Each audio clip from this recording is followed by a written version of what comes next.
दुनिया में किसी पर ज़्यादा निर्भर ना रहें, क्योंकि जब आप किसी के साए में होते हैं तो आपको अपनी परछाई नहीं दिखती। अगर आपको पता है कि ये कार्य आप क्यों कर रहे हैं, तो दुनिया की कोई भी ताकत आपको उस कार्य को पूरा करने से नहीं रोक सकती। मायने ये नहीं रखता कि आपके पास कितना ज्ञान है, बल्कि ये मायने रखता है कि उस ज्ञान से आप कितने कामयाब हैं। बुरा वक्त भी क्या कमाल का होता है साहब, जी जी करने वाले भी तू तू करने लगते हैं। इज्जत के बदले इज्जत भले ही कम दें, मगर बेइज्जती को पूरा सूद समेत वापस करें, क्योंकि जब तक सहना नहीं छोड़ोगे, लोग कहना नहीं छोड़ेंगे। रात के समय एक दुकानदार अपनी दुकान बंद ही कर रहा था कि एक कुत्ता दुकान में आया। उसके मुंह में एक थैली थी जिसमें सामान की लिस्ट और पैसे थे। दुकानदार ने पैसे लेकर सामान उस थैली में भर दिया। कुत्ते ने थैली मुंह में उठा ली और चला गया। दुकानदार आश्चर्यचकित होकर कुत्ते के पीछे पीछे गया, ये देखने की इतने समझदार कुत्ते का मालिक कौन है। कुत्ता बस स्टॉप पर खड़ा रहा। थोड़ी देर बाद एक बस आई जिसमें वो चढ़ गया। कंडक्टर के पास आते ही अपनी गर्दन आगे कर दी। उसके गले के बेल्ट में पैसे और उसका पता भी था। कंडक्टर ने पैसे लेकर टिकट कुत्ते के गले के बेल्ट में रख दिया। अपना स्टॉप आते ही कुत्ता आगे के दरवाजे पे चला गया और पूंछ हिलाकर कंडक्टर को इशारा कर दिया और बस के रुकते ही उतर कर चला गया। दुकानदार भी पीछे पीछे चल रहा था। कुत्ते ने घर का दरवाज़ा अपने पैरों से 2-3 बार खटखटाया। अंदर से उसका मालिक आया और लाठी से उसकी पिटाई कर दी। बेचारा चुप रहा। दुकानदार ने मालिक से इसका कारण पूछा। मालिक बोला, इसने मेरी नींद खराब कर दी, चाबी साथ लेके नहीं जा सकता था। जीवन की भी यही सच्चाई है। आपसे लोगों की अपेक्षाओं का कोई अंत नहीं है। जहां आप चूके वहीं पर लोग बुराई निकाल लेते हैं और पिछली सारी अच्छाइयों को भूल जाते हैं। इसीलिए आप अपने अच्छे कर्म करते चलो, लोग आपसे कभी संतुष्ट नहीं होंगे। बेटा अपने बूढ़े बाप को अनाथ आश्रम छोड़कर वापस आ रहा था तो उसकी बीवी ने फ़ोन किया और कहा, अपने बाप को ये भी कह दो कि त्योहार पर घर आने की आवश्यकता नहीं है, अब वहीं रहें और हमें शांति से जीने दें।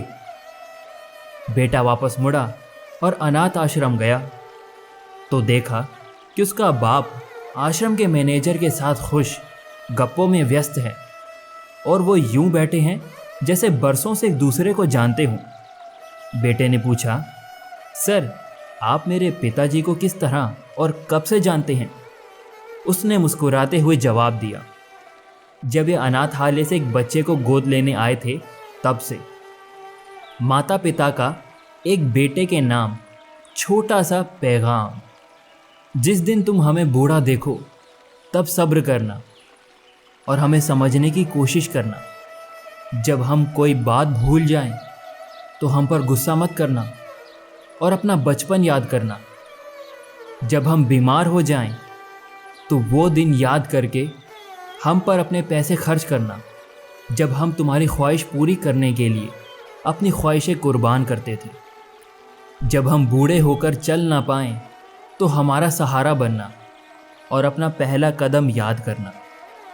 जब हमारे आँखों में आंसू देखना तो वो दिन याद करना जब तुम रोते थे तो सीने से लगाकर चुप कर आते थे। जब हम ठंड से ठिठुर रहे हों और गुहार लगा रहे हों तो बिना कोई देर किए हमारे ऊपर रजाई और कंबल डालना। वो दिन याद करना जब ठंड के दिनों में पैरों से रजाई नीचे गिरा देते थे और ठंड लगने पर रोते थे तो अपने कलेजे लगाकर फिर रजाई ओढ़ा करते थे। एक गांव में महान ऋषि रहते थे। एक दिन एक व्यक्ति ऋषि के पास आया। उसने पूछा, मैं ये जानना चाहता हूँ कि हमेशा खुश रहने का राज क्या है? ऋषि ने उससे कहा, तुम मेरे साथ जंगल में चलो, मैं तुम्हें खुश रहने का राज बताता हूँ। ऐसा कहकर ऋषि और वो व्यक्ति जंगल की तरफ चलने लगे। रास्ते में ऋषि ने एक बड़ा सा पत्थर उठाया और उस व्यक्ति को पकड़ा दिया। वो पत्थर उठाकर ऋषि के साथ जंगल की तरफ चलने लगा। कुछ समय बाद उसके हाथ में दर्द होने लगा, किंतु वो चुपचाप चलता रहा। जब दर्द सहा नहीं गया तो उसने ऋषि को बताया, तो ऋषि ने पत्थर को नीचे रखने को कहा।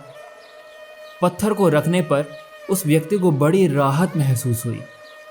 ऋषि ने कहा, यही है प्रसन्न रहने का राज। व्यक्ति ने कहा, गुरुजी, मैं समझा नहीं। तो ऋषि ने कहा, जिस तरह इस पत्थर को 1 मिनट तक हाथ में रखने पर थोड़ा सा कष्ट होता है, अगर इसे और ज़्यादा समय तक उठाए रखेंगे तो दर्द बढ़ता जाएगा। उसी तरह दुखों के बोझ को जितने ज़्यादा समय तक उठाए रखेंगे उतने ही ज़्यादा हम दुखी और निराश रहेंगे। यह हम पर निर्भर करता है कि हम दुखों के बोझ को 1 मिनट तक उठाए रखते हैं या जिंदगी भर। अगर तुम खुश रहना चाहते हो तो दुख रूपी पत्थर को शीघ्र नीचे रखना सीख लो, और हो सके तो उसे उठाओ ही नहीं।